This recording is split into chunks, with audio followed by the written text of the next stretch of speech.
Isaiah 9, 6-7. For to us a child is born, to us a son is given, and the government will be on his shoulders, and he will be called Wonderful Counselor, Mighty God, Everlasting Father, Prince of Peace. Of the greatness of his government and peace there will be no end.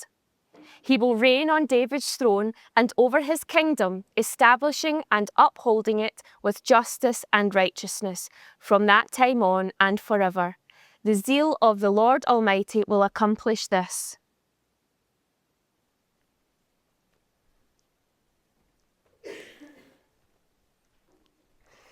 Well, good morning.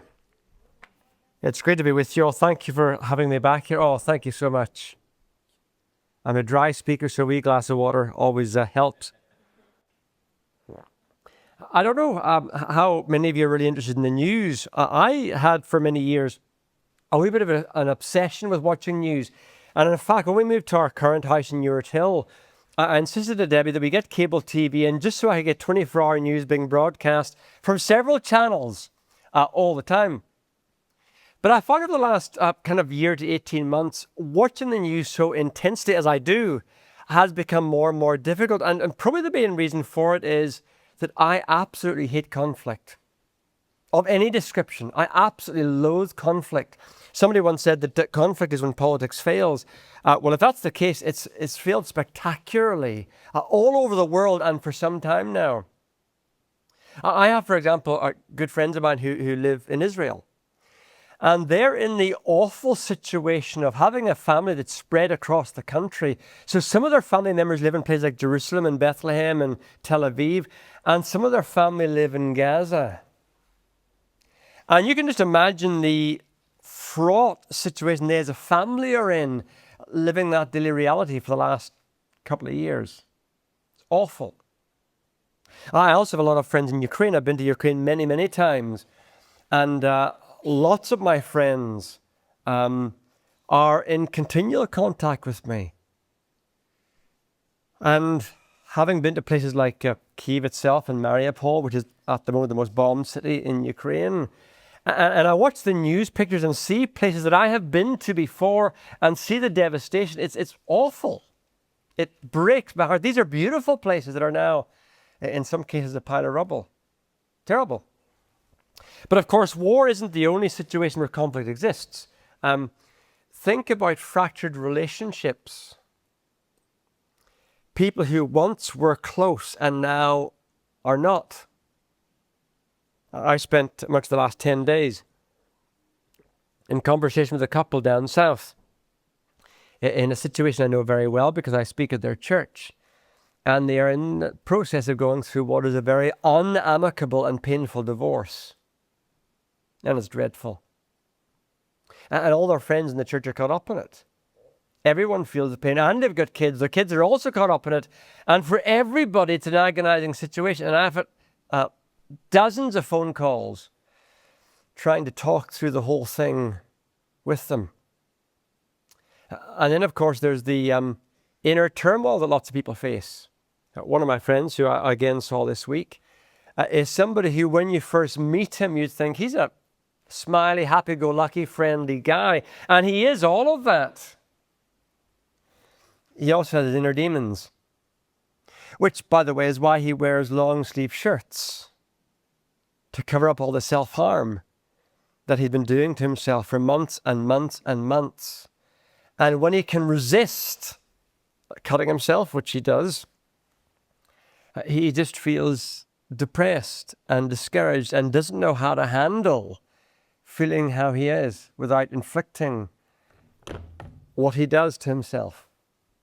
Now, the common feature in all of those situations is there is a lack of peace, that restlessness that you feel when peace is absent, and it's agonizing. And one of the big problems with not having peace in your life is it just seems to go on and on and on and on, and it's a pretty awful situation to find yourself in. Peace is a beautiful thing, but sadly, it's a commodity which is lacking in many people's lives, many people's situations. And however rare it is, wouldn't it be a beautiful thing if nations, for example, who are at loggerheads with each other could suddenly find peace? That would be great, wouldn't it? If the Ukraine conflict, if the Israel-Gaza conflict would suddenly come to an end, wouldn't it be wonderful if warring couples, sorry, that's not working, don't worry, if warring couples would find themselves in a situation where they can suddenly experience peace in their relationship, or people who have all their inner demons and they're struggling with them could suddenly find peace. That would be great. It would solve lots of our world's problems, but peace is rare. And what I find interesting, as our chairman said earlier on, is that the Bible, as it looks at the wider issue of peace, reminds us that ultimately peace is a spiritual issue. That's where a lack of peace begins. Because the world that we see that breaks our hearts, that we know is dysfunctional, is not the world that God wanted us to live in. He wanted a better world for us. But there's a major issue, and that issue is our own human sin and rebellion. Because what our sin does is create that gap, and once God is no longer actively involved in our lives, helping us in different situations, we can end up being all alone in a broken world, lacking peace and not having any idea, how do I get out of this mess? And sadly, this Christmas, although Christmas is a wonderful season, and you're right, the chairman said earlier on that Christmas for some people is a very difficult time. It is that. It really is that. We often have folk who stay with us over Christmas time because in their lives they are dealing with massive issues and they're alone. And Christmas is a very painful time. It's a poignant moment when you have to celebrate it by yourself. And at that point we come to this passage that we just had read to us, and I'm going to look at those verses again because what I find remarkable about this passage from Isaiah 9 is that Isaiah posits a solution to the agony that is the lack of peace that so many people have to experience in daily reality. For unto us, says Isaiah, a child is born, a son is given, the government will be rested on his shoulders, and he will be called Wonderful Counselor, Mighty God, Everlasting Father, and Prince of Peace. And his government and its peace will never end. Now, I want you to think about that for a second because those are remarkable words. Isaiah, as he wrote those words, was himself in a challenging situation. If you know anything about Old Testament history, he wrote at a time about 800 years before Jesus, when the nation of Israel, which is small and vulnerable, was just about to be invaded by a massive and a huge army. An army so fearsome that, frankly, it would make Putin's army seem almost irrelevant. They were on the verge of extermination. That's the situation they were in. And as he and the entire nation were contemplating what will it feel like to be invaded and the trauma of what will happen,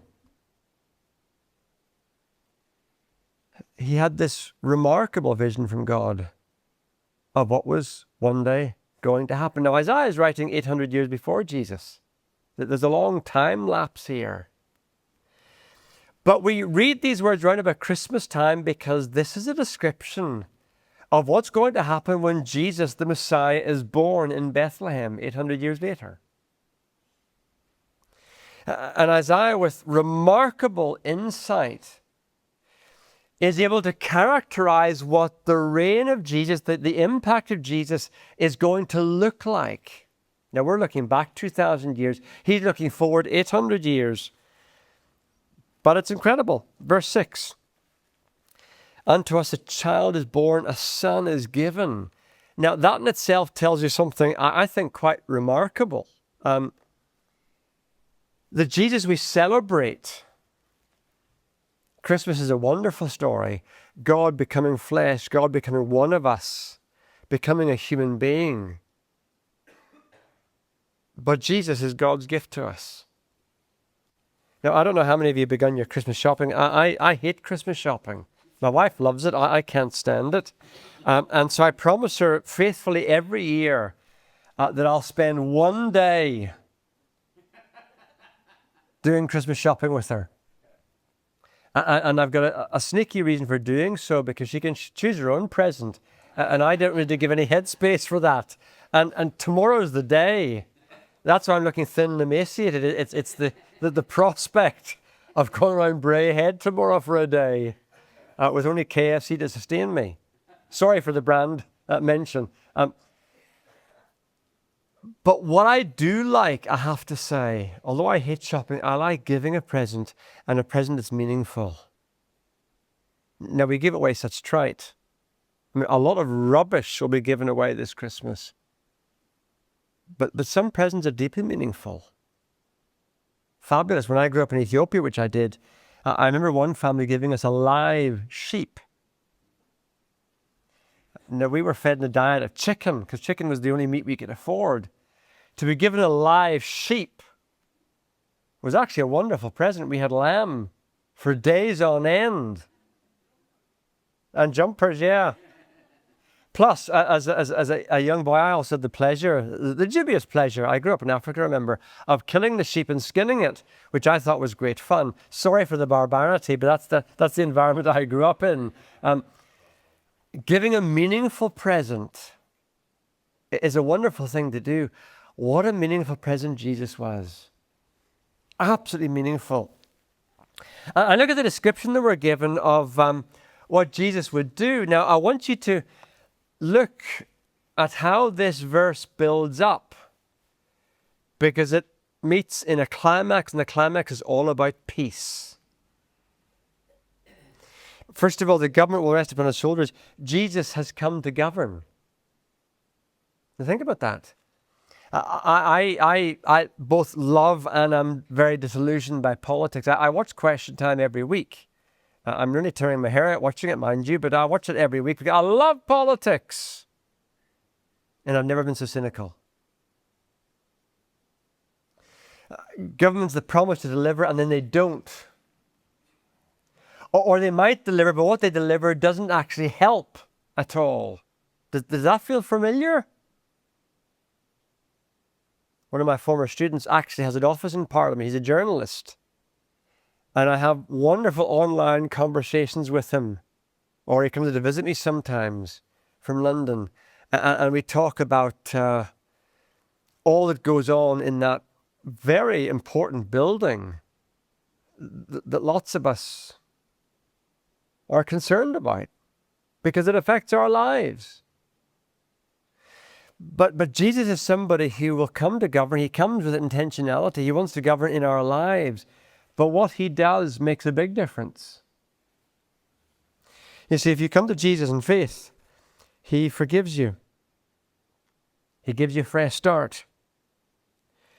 He allows you to have a real and living relationship with God. He brings you into God's family. Now, that happened with me when I was 17, almost 18 years of age. And having gone through really difficult teenage years, years that almost broke my family because my behavior and dysfunctionality was such, it caused agony to my family. The change that made was remarkable. I was literally a different person, and that difference could be noticed by others. But when Jesus comes to reign in your life, change really does happen. And then he's come to lead us and to guide us. He's a wonderful counselor. Now, Isaiah himself knew what counsel was all about, because he served both as an aristocrat and a priest in the temple in Jerusalem. and his ministry as a priest lasted for over 40 years. So he ended up succeeding monarch after monarch after monarch, and he was the chief advisor and counselor for 4 different kings. And some followed his advice and were blessed, others didn't, and they ended up in a real mess. But Isaiah knew exactly what good advice looks like, because he would give good advice, whether it was listened to or not. And Jesus would be that wonderful counselor. You see, he knows you inside out. Now, I find that remarkable. But because he is God, he profoundly understands. He made us the way we are, and sometimes we don't even fully understand ourselves. Particularly when you're feeling confused, or you're struggling, or you're feeling down. You can't even put your finger on how you feel. You just know that something's not right. Well, he knows all of that. And he also knows our future. It's a wee bit like when you use SatNav. When I used to come here years ago, I used SatNav because for some reason, California road's a hard place to find if you don't know the local area very well. And SatNav, or in the old days, holding a map on my steering wheel while I was driving and trying to find California road. It was fun, to say the least. But all you can see is the next bend, but not beyond it. The next hill, but not beyond it. With SatNav, you see the whole picture. And that's Jesus. See, he knows what your tomorrow will look like, or this week, or the festive period, or next year. He knows what's going to happen to you next year. Now, I've got a busy year next year. I'm traveling a lot with my work. I'll be in several different continents next year. He knows where I'll go, who I'll meet, what situations I'll be in. And when Jesus is a daily reality, when you read his word day by day and ask him to guide you, he does. And it's remarkable the insight he can give. And of course, by definition, he's Almighty God. So he actually has the power to make a difference. He really can change situations.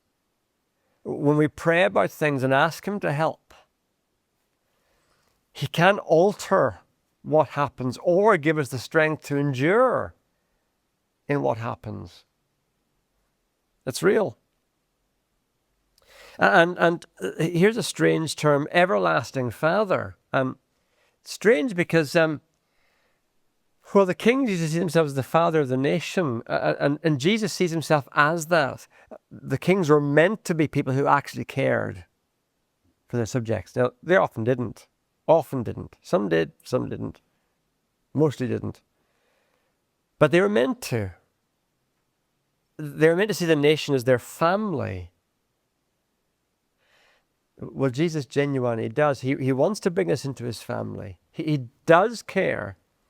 And whatever hurts that you're carrying, whatever concerns you have, whatever keeps you awake at night, he is concerned about those things too, because you matter to him. And therefore, how your life goes matters to him. And he's the everlasting Father. In other words, his involvement in our lives doesn't come to an end. Now, I buried my father about 4 weeks ago. He was 88 years of age, and his last 5 years were terribly difficult because of dementia. And I'd go over to Ireland every month to see him, and really for the last year he hasn't recognized me at all. But he's now in heaven. And I can genuinely say I am delighted, because ever since his childhood, as a 5-year-old boy when he trusted in Jesus, he has had the constant presence of Jesus in his life, and he knew it. And when his health was beginning to break down, and he knew he was suffering from dementia, and he knew his mind would go, and that prospect in some ways terrified him, because nobody wants to lose their mind. It's an awful thing to have to experience. He also knew that Jesus was in control and caring for him. And when death itself came, that care would just continue into the next life. Because to come to an end of this life as a Christian, you're just entering real life. I mean, this is just a rehearsal. You enter real life. And my abiding memory of when my dad was still lucid going to visit him was him with a big smile on his face saying 2 things to me. He says, "Son, first of all, when I die, don't cry. It's good news. I'm having my ambitions fulfilled. I'm going to heaven. So don't cry. It's great." And number 2, I want you to pray that it'll happen soon. He said, "I can't wait to go." He honestly longed for death. Why? Well, because death is taking you to a better life with no dementia, no arthritis, and no grieving because he became a widower about 28 years ago. And no concerns and no worries because he's in paradise. That's good news. Jesus, the everlasting Father, who, if you trust in him, he'll be the continuum for all time. And that's why, at the end of it all, he's called the Prince of Peace. Why the Prince of Peace? Well, here's why. If you've experienced complete forgiveness, and nothing you've ever done you'll have to give an answer for. If you've got somebody who can guide and speak into your life and be with you day by day and give you strength and help you. If you've got somebody who loves you more than anybody else could ever love you and loves you more than you love yourself, and who knows the future and who will keep you safe in his hands, and will take you to his home one day, if all of that is your experience, well, of course you'll be at peace. I mean, what's there to worry about? Why get distressed?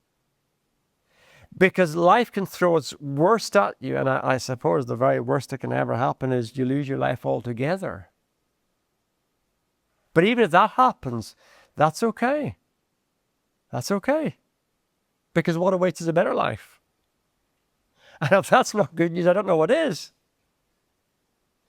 And so when you know that Jesus has come in to be part of your life, there's peace. Real, real peace. And when we come to the New Testament, there's a lovely verse which I love from John 14. John's gospel is my favorite gospel. John 14, verse 27, Jesus said this: I am leaving you with a gift. Peace of mind and heart. And the peace I give is a gift that the world cannot give. So don't be troubled or afraid.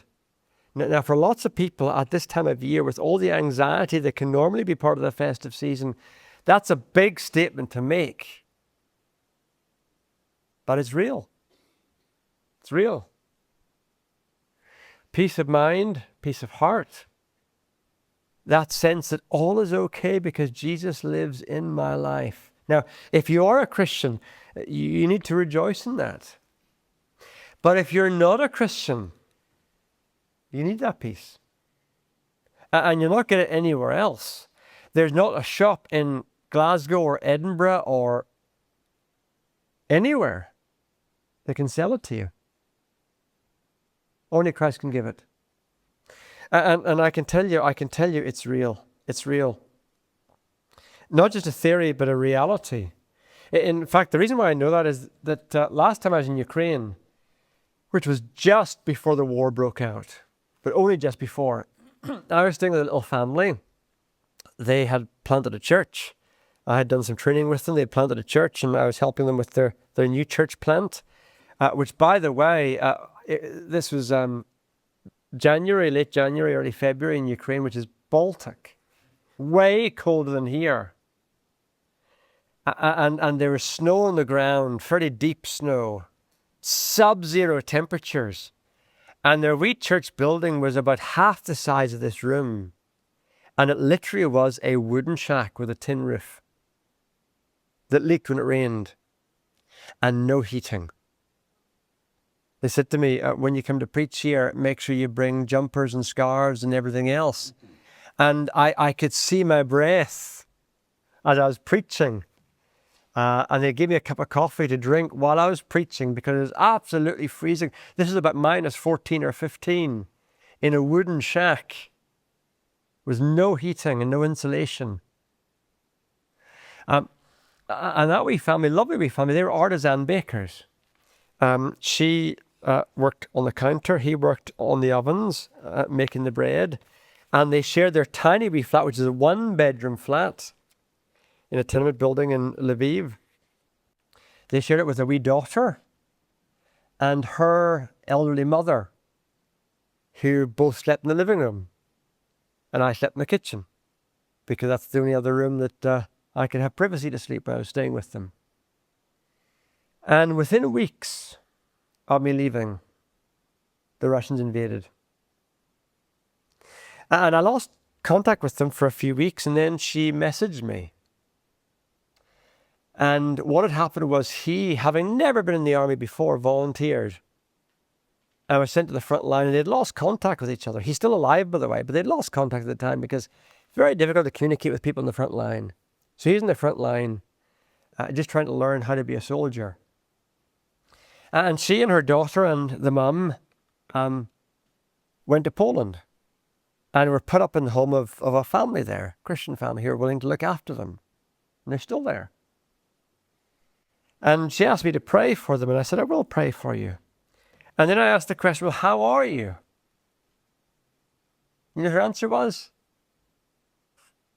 we're at peace. God's in control. Now, when you're in that kind of a situation and the war is raging and your city is at that time being bombed by the Russians, and she has no idea when she'll ever get back to Ukraine, to be able to say we're at peace, that's a remarkable statement. But they knew Jesus. They knew Jesus. And the difference he makes is insurmountable. So if you don't know Jesus, please reach out to him, because he can give peace. God bless.